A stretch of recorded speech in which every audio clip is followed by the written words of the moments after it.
இயேசு கிறிஸ்துவின் நாமத்தில் அன்பின் வாழ்த்துக்கள். இந்த நாளில் ஆண்டவர் உங்களுக்கு தருகிற வார்த்தை யாக்கோபு அதிகாரம் 5:13.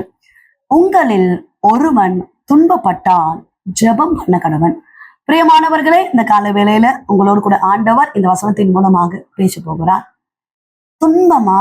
உங்க வாழ்க்கையில ஏதோ ஒரு துன்பம், ஏதோ ஒரு பாரம், ஏதோ ஒரு கவலை, நீங்க செய்ய வேண்டிய ஒரு காரியம் ஜெபிக்கணுமா? நம்ம ஏதாவது ஒரு பிரச்சனை, ஏதோ ஒரு கவலை, டென்ஷன் அப்படின்னா நம்ம ஃபர்ஸ்ட் அவாய்ட் பண்றது ப்ரேயரை தான். சர்ச்சுக்கு போகிறத நம்ம ஸ்டாப் பண்ணுவோம். என்ன ஜெபிச்சு என்ன பிரயோஜனம் அப்படின்னு ஜெபத்தை ஸ்டாப் பண்ணுவோம். ஆனா வேதம் சொல்லுகிறது, துன்பப்பட்டா ஜெபம் பண்ணு, துன்பப்பட்டா இன்னும் அதிகமா கர்த்தரை தேடு. கர்த்தர் எல்லாவற்றையும் ஆராய்ந்து அறிந்திருக்கிறார். உங்க துக்கங்களை, உங்க துன்பங்களை அவர் சந்தோஷமாய் மாற்றுவார். 11வது வசனத்துல யோபுவை குறித்து சொல்லப்பட்டிருக்கிறது. பொறுமையாய் இருக்கிறவர்களை பாக்கியவான்கள் என்கிறோமே, யோபின் பொறுமையை குறித்து கேள்விப்பட்டிருக்கிறீர்கள், கர்த்தருடைய செயலின் முடிவையும் கண்டிருக்கிறீர்கள். யோபுவுக்கு துன்பம் வந்துச்சு, ஆனாலும் யோபு ஸ்ட்ராங்கா இருந்தாரு, கர்த்தரை தேடினாரு. கர்த்தருடைய செயலின் முடிவை பாருங்க. இழந்ததுக்கு பதிலா இரட்டிப்பான நன்மை, சிறையிருப்பு மாறியது. கர்த்தர் யோபுவை முன் நிலைமையை காட்டிலும் பெண் நிலைமையை ஆசீர்வதித்தாரு.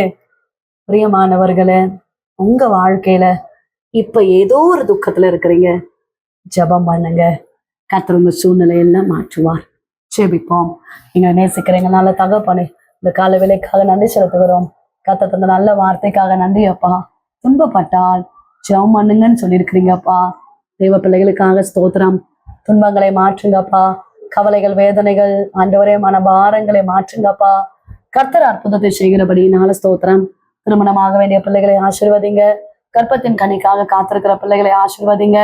கர்ப்பிணிகளை ஆசீர்வதிங்கப்பா. பொருளாதாரங்களை ஆசீர்வதிங்கப்பா. செய்கிற வியாபாரங்கள், தொழில்கள், நன்மைகளை ஆசீர்வதிக்கிறபடினால ஸ்தோத்திரம். கடன் பாரத்தோடு இருக்கிற குடும்பங்களுக்காக ஜெபிக்கிறோம். எல்லா கடன் பாரங்கள் மாறட்டும், தேவைகள் சந்திக்கப்படட்டும். கர்த்தர் ஆசீர்வதிக்கிறபடினால ஸ்தோத்திரம். நாள் முழுவதும் கர்த்தர் தாங்கி நடத்துவீராக. இந்த கரம் கூட இருக்கிறபடினால ஸ்தோத்திரப்பா. பலவீனத்தோடு இருக்கிறவர்களுக்காக ஜெபிக்கிறோம். எல்லா பலவீனங்கள் இயேசுவின் நாமத்தினால மாறி போவதாக. கர்த்தர் பெரிய காரியங்களை செய்வீராக. இயேசு கிறிஸ்துவின் நாமத்தில் ஜெபிக்கிறோம் எங்கள் ஜீவன் உள்ள நல்ல தகப்பனே, ஆமென். பிரியமானவர்களே, ஏசப்பா உங்களோட பேச்சிருக்கிறார். ஜெபியுங்கள், கர்த்தர் அற்புதத்தை செய்வார். உங்களுக்காக, உங்களுடைய ஜெப விண்ணப்பங்களுக்காக நாங்கள் ஜெபிக்கிறோம். நீங்களும் எங்களுக்காக, எங்களுடைய ஊழியர்களுக்காக ஜெபித்துக் கொள்ளுங்கள். God bless you.